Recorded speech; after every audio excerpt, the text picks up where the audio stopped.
दोस्तों मेहर देवी की शक्तिपीठ का रहस्य जिसे सभी को हैरानी में डाल रखा है। आखिर एक सुनसान पहाड़ी में 600 फीट की ऊंचाई पे मूर्ति को किसने स्थापित किया? आखिर यह मंदिर कितना साल पुराना है? क्या आला उदल सच में माता की पूजा करने आते हैं? मैहर नाम क्यों पड़ा? क्या यहाँ माता सती का हार गिरा था या उससे जुड़ी कोई और घटना है? आइए जानते हैं इस ऐतिहासिक वीडियो में। हेलो दोस्तों, नमस्कार। आप सभी का स्वागत है इस ऐतिहासिक धार्मिक वीडियो में। तो आप सभी को इस मंदिर की पूरी जानकारी मिलेगी। तो आज हम मैहर धाम की यात्रा में। मैहर भारत के मध्य प्रदेश राज्य में स्थित है, जो कि एक जिला है। यह एक हिंदू तीर्थ स्थल भी है। यह देश के 108 शक्तिपीठों में से एक है। यहाँ माता सती का हार गिरा था। माई का हार अर्थात मैहर, उसी के नाम से ही मैहर बना है। मैहर माता का मंदिर त्रिकूट पर्वत श्रृंखलाओं के बीच तमसा नदी के किनारे 600 फीट की ऊंचाई पर स्थित है। मैहर ट्रेन और सड़क ही दोनों माध्यमों से पूरे देश से अच्छे से जुड़ा हुआ है। मैहर एक जिला है जो पहले एक कस्बा था, लेकिन सभी ट्रेनें अधिकतर यहाँ पे रुकती हैं क्योंकि यहाँ पे हजारों की संख्या में यात्री आते हैं। सबसे अधिक भीड़ चैत्र के नवरात्रों में आते हैं और दोनों ही नवरात्रों में बहुत ही अधिक भीड़ हो जाती है। अब बात करें यहाँ पर रहने की, तो आप को एक से बढ़ के एक होटल देखने को मिल जाएगा। अपने हिसाब से होटल को अरेंज कर सकते हैं, फिर भी आपको काफी हद तक सस्ते दामों में होटल देखने को मिल जाएगा और आप यहाँ पे आके रुक भी सकते हैं। अब बात करें यहाँ पे खाने की, तो आपको शाकाहारी अधिकतर ही खाना मिलेगा, जो कि अधिकतर धार्मिक स्थलों में देखने को मिलता है। तो आपको शाकाहारी खाना ही देखने को मिलेगा। यदि आप सस्ता और अच्छा खाना खाना चाहते हैं तो यहाँ पे 2 भंडारे चलते हैं, माँ शारदा अन्नकूट शारदा के नाम से और दूसरा मैहर ट्रस्ट की तरफ से।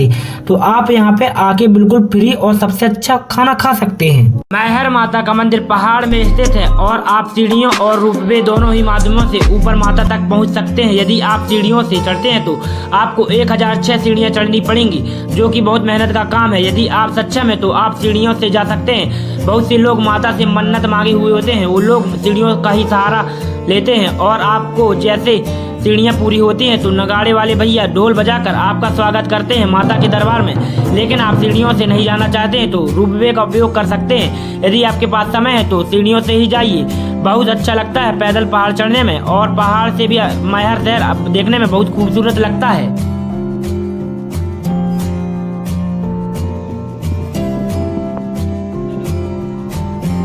हम पैदल यात्रा करते करते माँ शारदा की मेन गेट तक पहुँच जाते हैं। अब हम मुख्य प्रांगण में पहुँचते हैं। प्रांगण का नज़ारा तो देखने लायक है। माता के दरबार में बहुत सारे यात्रीगण आए हुए होते हैं। अब आप सभी को माता के दर्शन करवाने वाले हैं। आप हमारी वीडियो में बने रहिए और वीडियो को लाइक और सब्सक्राइब कर लीजिए। और यहाँ माना जाता है कि माँ शारदा के दर्शन करने से सारी इच्छाएं और मनोकामना पूर्ण होती हैं और कष्ट दूर हो जाते हैं। इसलिए माँ के दर्शन करने के लिए लोग दूर दूर से आते हैं। अब आप सभी को हम माँ के दर्शन करवाने वाले हैं और यहाँ का सौंदर्य दर्शन दिखाने वाले हैं।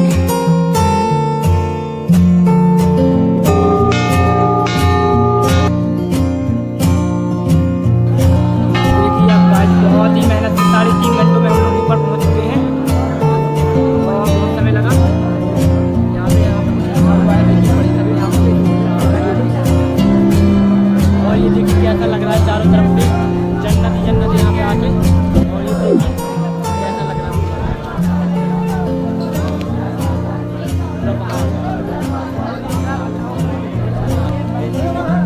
वो देखिए यहाँ पे देखिए कैसा लग रहा है।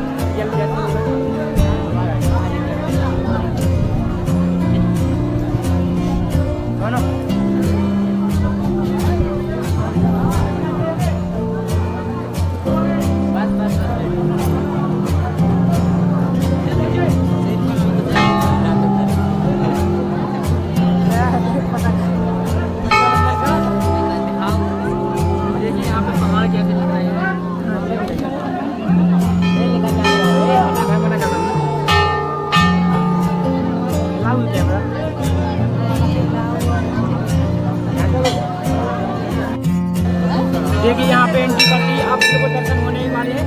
तो आपका सब क्या होता है देखिए गाइस, 3.5 घंटे से हम लोग पहुँचने वाले हैं। तो देखिए यहाँ पे जय माता की। देखिए यहाँ पे कैसा लिखा हुआ है। इतनी ऊंची पर्वत से आए तो कुछ तो ये देखिए गाइस कैसे बना हुआ है। यहाँ पे सुमित महाराज जी हैं। सुमित महाराज आप लोगों ने नेट में देखा होगा सुमित महाराज जी।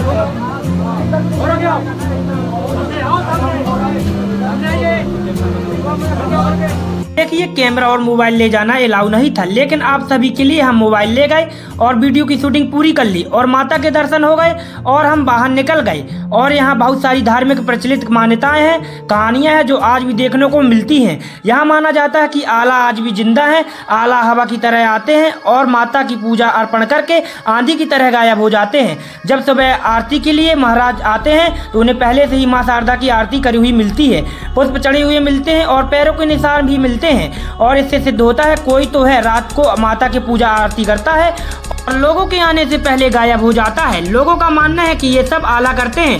ये कहानी है 12वीं शताब्दी की, जब आला माँ शारदा की तपस्या किया करता था और अपनी जिब्या भी माँ को अर्पण कर दी थी और 12 साल लगातार तपस्या की। तपस्या करने से माँ शारदा प्रसन्न हो गई और अमृत का वरदान दिया। तभी से माँ शारदा के प्रथम आरती आला ही करते आ रहे हैं। यहाँ लोग बताते हैं कभी कभी रात को घोड़े की चलने की आवाज आती है, ये सब आला ही करते हैं। अब हम काल भैरव बाबा के दर्शन करने वाले हैं, जिसके बिना सारी इच्छाएं अधूरी हैं, क्योंकि काल भैरव को भी वरदान है। काल भैरव जहाँ जहाँ माता के रूपों का निवास होगा वहाँ वहाँ काल भैरव के द्वारपाल के रूप में निवास करेंगे। और माँ वैष्णवी ने काल भैरव को वरदान दिया है, जो हमारी पूजा करेगा वो तुम्हारी भी पूजा करेगा, तभी सारी इच्छाएं मनोकामना पूर्ण होंगी।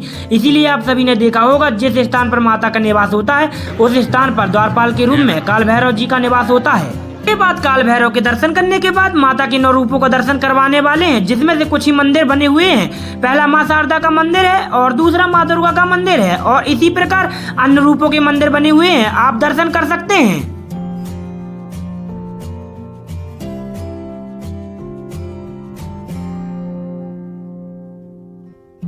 हमने लगभग माँ शारदा के सभी स्थानों के दर्शन कर लिए हैं और आप भी मैहर माता के दर्शन मंदिर आ सकते हैं। और ये ट्रिप आपकी 1000 रुपये में मैहर धाम की यात्रा पूर्ण हो जाएगी। और हम अपनी आखिरी यात्रा आला के अखाड़ा रहस्य सुलझाने जा रहे हैं। हम इससे पहले आला उदल का इतिहास जानते हैं। ये इतिहास में 900 वर्ष पहले की बात है, जब पूरे भारतवर्ष में पृथ्वीराज का शासन था। 1-2 राज्यों को छोड़कर ही एक राजा जयचंद, दूसरा बुंदेलखंड के राजा परमादिदेव राय उप परमाल उस समय कलिंजर को छोड़कर महोबा को अपनी नई राजधानी बनाया था। ऐसे ही एक दिन राजा परमाल त्रिकूट पर्वत के जंगलों से गुजर रहे थे। 2 पहलवानों का मल्लयुद्ध देखा, उनके युद्ध कौशल से बहुत प्रभावित हुए। उन 2 पहलवानों का नाम जसराज वत्सराज था। उन 2 पहलवानों को अपने सेनापति के रूप में देखा और राजा परमादिदेव राय, राजा परमाल उन्हें महोबा ले आए और उन्हें सेनापति बना दिया। उन्होंने अपनी देखरेख में बहुत सारे युद्ध लड़े और राज्य की रक्षा की। एक बार ऐसे ही मांडवगढ़ बघेलखंड के राजा करियादेव राय ने हमला बोल दिया और इस युद्ध के लिए कोई भी तैयार नहीं था। महोबा पर कुछ ही दिनों बाद उदल का जन्म होने वाला था। महोबा पर खुशी का माहौल था और करियादेव राय ने युद्ध में आए हुए सेनापति जसराज वत्सराज को हराकर अपने साथ बंदी बना कर ले गया और उनके सिर काट कर बरगद के पेड़ से टांग दिया। महोबा में बस सुनकर बहुत सभी दुखी थी और आला बहुत छोटे थे जब उनकी पिता की मौत हुई। उसी रात उनके छोटे भाई उदल का जन्म हुआ। उदल की माता खुश नहीं थी उदल के आने से, क्योंकि उसी दिन उसके पिता की मौत हुई थी। आला बस यही सोचते रहते थे हर समय की माधवगढ़ के करिया राय से बदला कैसे ले, और यह सोचते सोचे काफी बड़े हो चुके थे और अपने पिता की तरह मल्लयुद्ध और तलवारबाज चलाने में निपुण हो चुके थे। और उनके छोटे भाई उदल की वीरता के बारे में धीरे धीरे पूरे राज्य में चर्चा होने लगी थी। अब आला उदल तैयार हो चुके थे पिता का बदला लेने के लिए और आला उदल माधवगढ़ जाकर युद्ध करियादेव को ललकार दिया और करियादेव का सिर काट करके अपने पिता का बदला ले लिया। उन्होंने अपने जीवन काल में 52 लड़ाइयां लड़ी, लेकिन कुछ लोग इन्हें सच नहीं मानते। आला उदल उस समय बहुत चर्चित हो चुके थे। उनकी वीरता के बारे में बहुत सारी किताबें लिखी गई। भविष्य पुराण, आलाखंड, पृथ्वीराज रासु, परमार रासु, आला उदल की वीरता, उदल की मौत कैसे हुई। पृथ्वीराज सभी जगह अपना आधिपत्य जमाना चाहते थे, लेकिन बुंदेलखंड में कई बार आक्रमण करने के बाद उन्हें आधिपत्य जमाने को नहीं मिला, क्योंकि बुंदेलखंड के वीर उन्हें बराबर की टक्कर दे रहे थे। एक बार फिर से पृथ्वीराज ने महोबा पर चढ़ाई कर दी और इस युद्ध में उदल अकेले ही लड़े। इससे पहले आला उदल अलग होकर किसी भी युद्ध में नहीं लड़े, लेकिन इस युद्ध में उदल अकेले थे और वीर गति को प्राप्त हो गए। इतिहासकार की माने तो पृथ्वीराज युद्ध में अनुभवी व आला के न होने के कारण मृत्यु को प्राप्त हो गए उदल, जिससे आला बहुत दुखी हुए और बहुत क्रोधित हुए। पृथ्वीराज को मारने को प्रण ले लिया और अपनी सेना को लेकर महोबा से निकल गए। तभी युद्ध के पहले रात उनके गुरु गोरखनाथ उनसे मिलने आए और ऐसी बात बोल दे, तुम्हारा काम मातृभूमि के लिए जीना है, युद्ध करना नहीं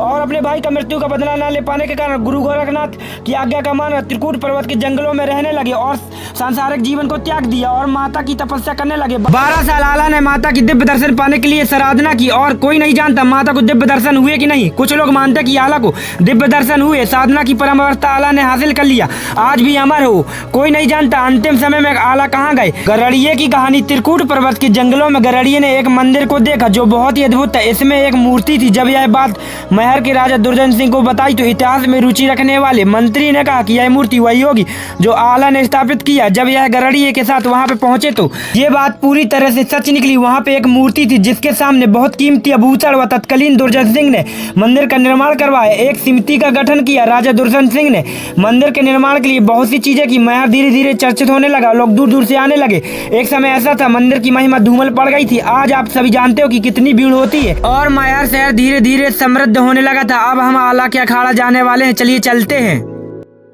बड़े लड़ैया मोहबा वाले जिनकी मार सही ना जाए, एक हमारे दुई मर जावे, तीसरा खौफ खाए मर जाए। ऐसी कहानी है आला और उदल की। हम आए हैं इसी धाम पे, आला उदल की अखाड़ा पे, जिन्होंने बाहुबल के दम पे आप बहुत लोगों को हराया है और पृथ्वीराज जैसे चौहानों से युद्ध लड़े हुए हैं। और यहाँ पे पाया जाता है कि यहाँ पे तलवार भी यहाँ पे है और अखाड़ा है।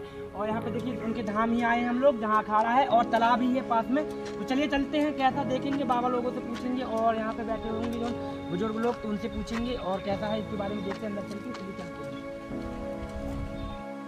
तो हम आ गए, अंदर आते ही देखिए यहाँ पे बजरंगबली जी बैठी हुई और यहाँ पे आश्रम टाइप कुछ बना हुआ है। आते हैं अंदर और यहाँ पे आते ही आला उधर का खड़ा है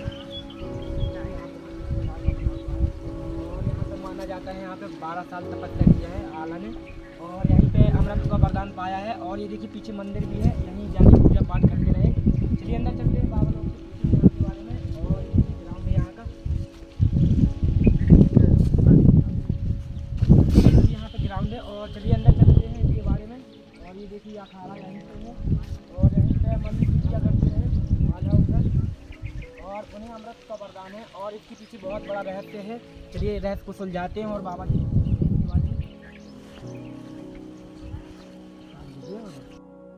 तो हम लोग आ चुके हैं आश्रम में और बाबा जी को पूछेंगे। यहाँ पे बाबा जी बैठे हुए हैं और आनंद के बारे में पूछेंगे। यहाँ पे हम लोग बैठ जाते हैं।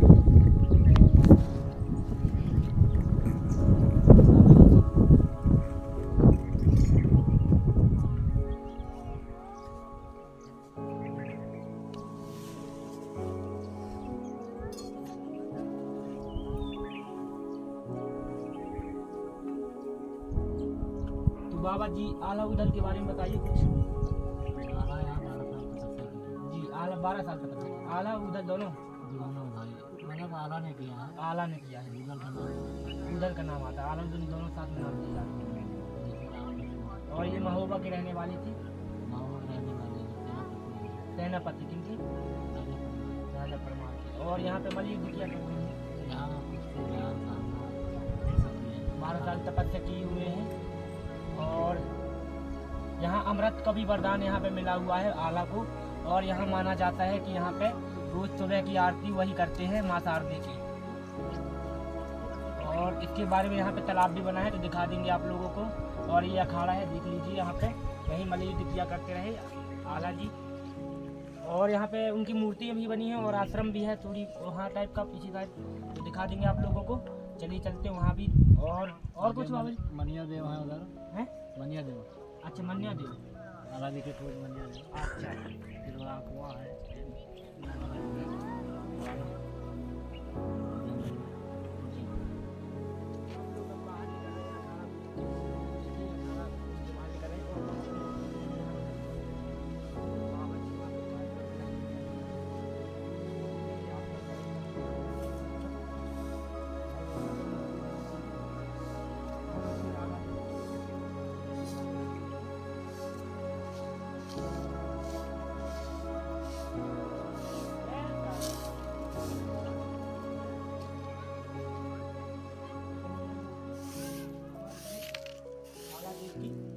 आप लोग देख सकते हैं यहाँ पे।